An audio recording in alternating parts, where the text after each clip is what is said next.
Welcome, and welcome to Finding the Inner Strength. My name is Cheryl Minkoff, and welcome to episode 1, and it's basically titled Welcome. This is something that I've been dreaming about probably doing within the last year, and it's just kind of one of those things that I kept putting off and questioning if I should do it, if I actually had the voice to do it, and finally I'm like, you know what? I'm going to do it. And today's episode is basically just giving you an intro to what I want this podcast to capture, what it's going to be about, and give it, hopefully, give you a space where you feel this connection and we can build this community around this the subjects that I'll be speaking about each week.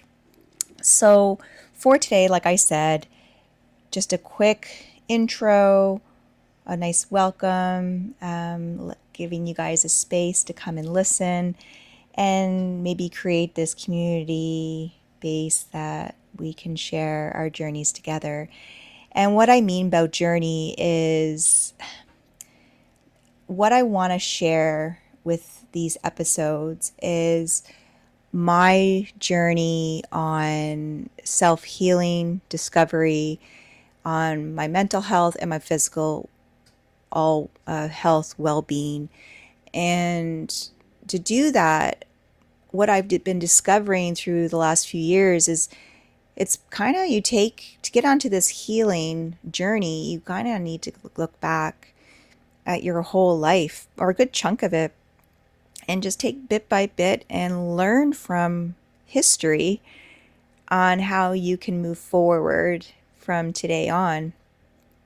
So I guess it would help if you knew who I was. And so I'm a mid-40s female, identify as female. I am a mother of 2 awesome young adults now. They're 23 and almost 22, Ty and Madeline. And I'm also a veteran spouse of,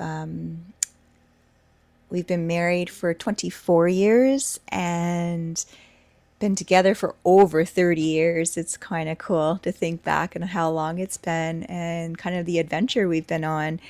And with that, with being a military/veteran spouse and a mother of 2, there's been quite a long adventure on relationships, coping, being that anchor for everyone, for the kids, and also my husband, who is a fantastic individual, but always noticing how, as the spouse, kind of like that main rock anchor for the family, where you kind of put yourself in the back and focus on everyone else in daily life before yourself.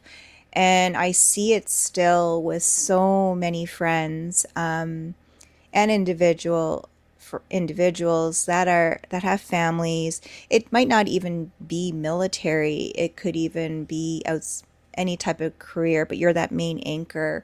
And how you just are that listener, the judge, the caretaker, the finance, the admin, the scheduler, and how eventually down the road you realize how if you had information back then for your own wellness, or I guess big thing is you have that information and you actually listen to it and implement it into your own life, how it'll help things flow way easier. The other part of me is, or part of who I am, is I'm also a yoga teacher, and I've been teaching for 9 years, been practicing for probably about 18 years. I decided to become a yoga instructor, teacher, because at that time, I was like, I love how it makes me feel. And because before that, I've always been physically active, never competitive, like on a competitive sport or anything, or competitive fitness, just competitive with myself, but I always loved being physically active to keep my body moving. And I look back to the day when early 20s, and I was, maybe going to work out with my husband, and he'd be like, "You need to stretch." And I was like, "Ah, I don't need to stretch. I don't need to do that. I'm young, I'm healthy." And then down the road, realizing that the benefit of the stretching, getting a little bit more flexible.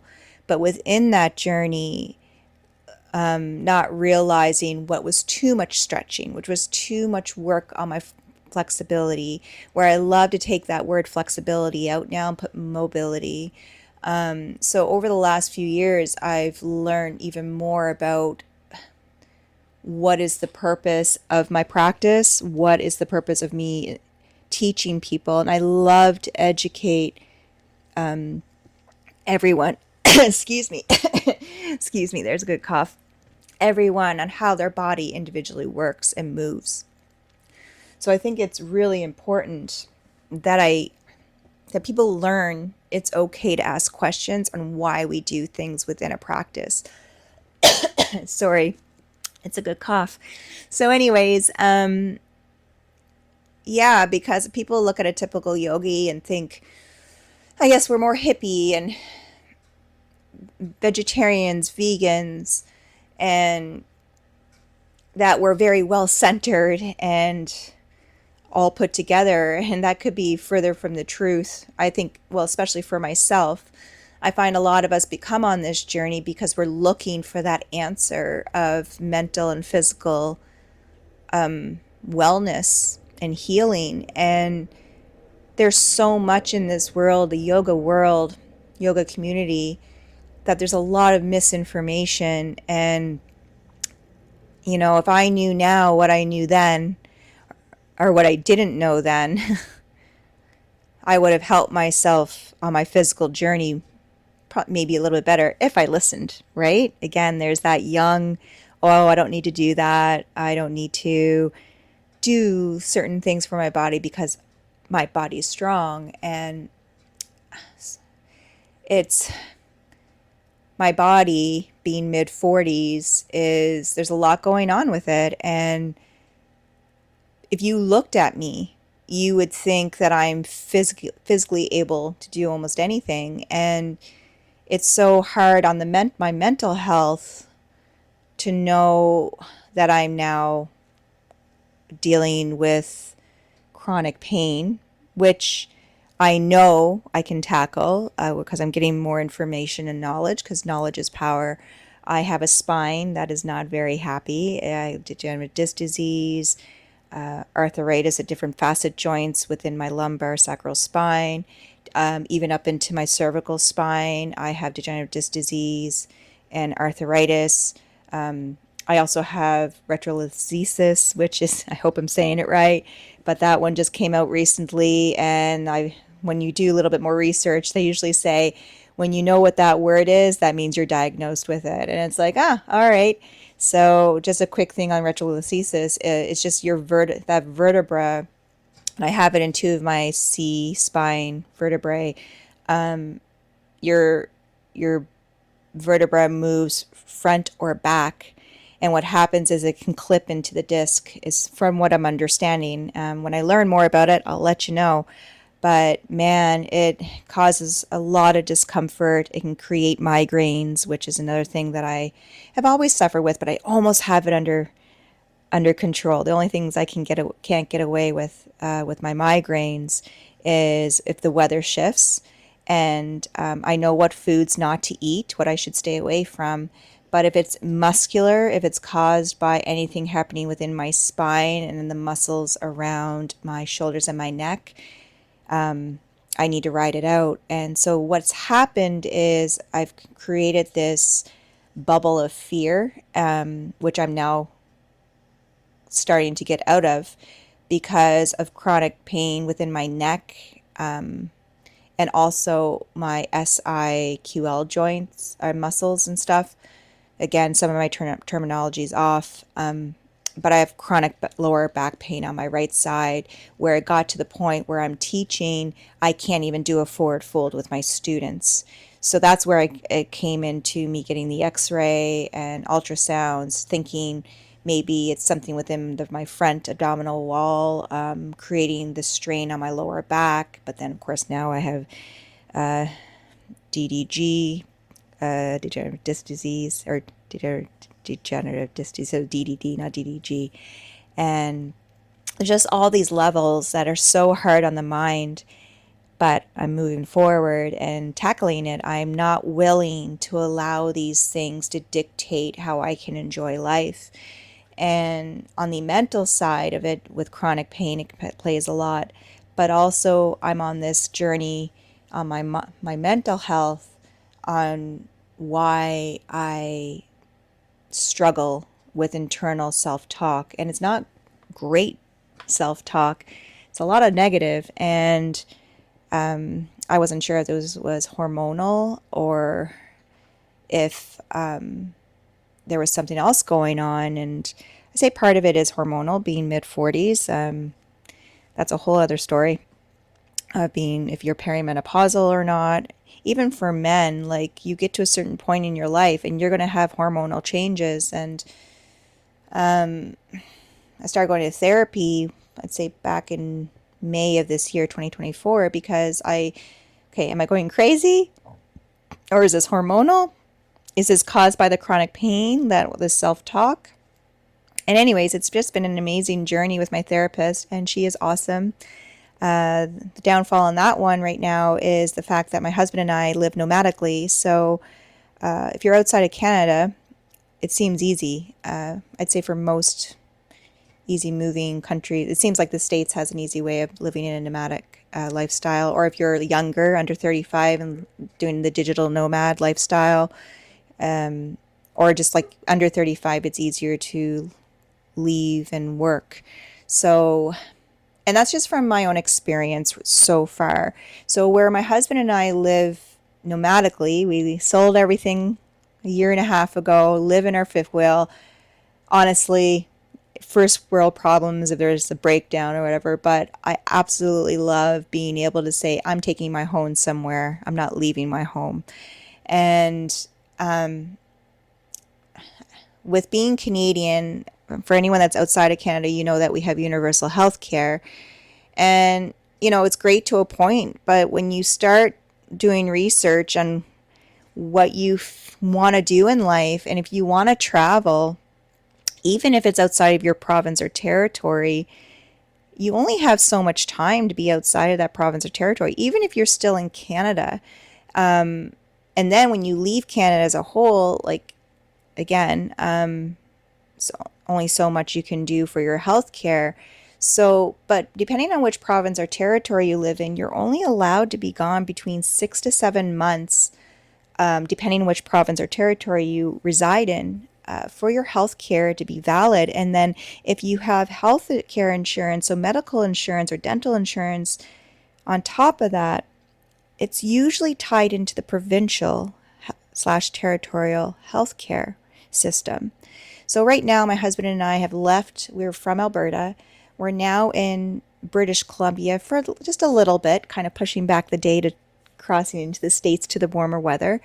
But therapists, counselors, psychologists, psychiatrists, psychotherapists, they're usually licensed within the province that they practice or territory that they practice in.